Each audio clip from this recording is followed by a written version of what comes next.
Самцно намайг Мединэ гэдэг би Монгол ирээд ховдод 2 жил амьдарсан. Дараа монгол хэл хэлсэрсэн.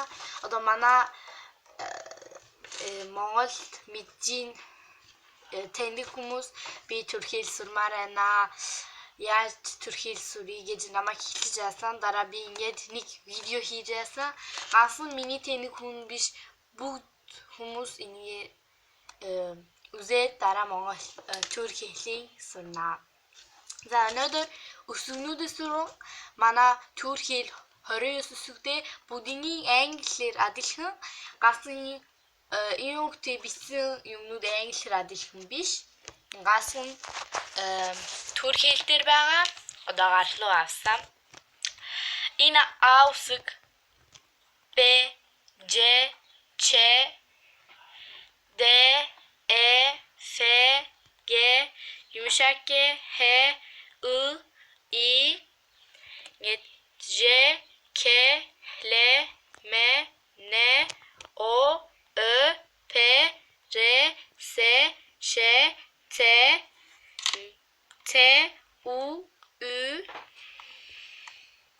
V Y Z гэж болно.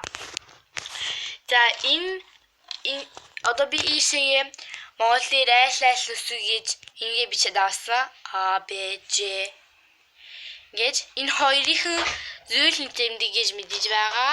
Монголд гэж манад үлсэн. Энд бас байгаа. Энэ Е үс бол эднэр болно.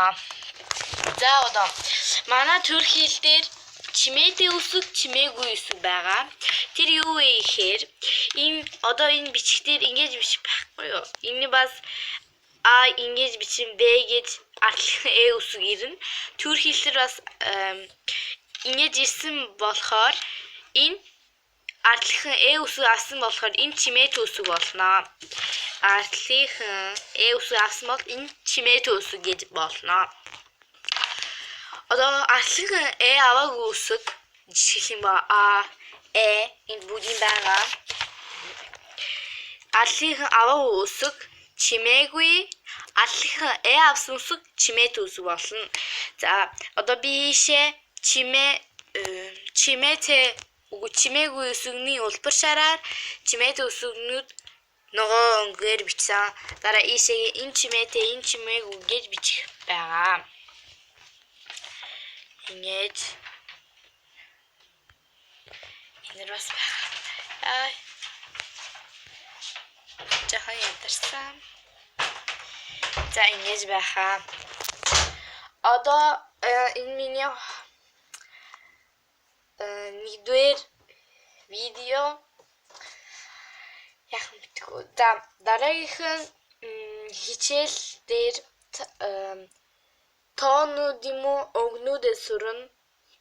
Дараа та альнийхэн сурмаар бол юу ардлахын бичээрээ тоонуудаас сурья, үгүй өгнүүдээс сурья. Дараа би тэднийг уншаад өнгө юм уу, тоо юм уу, альнийг уншиж тэрийг юу хийн.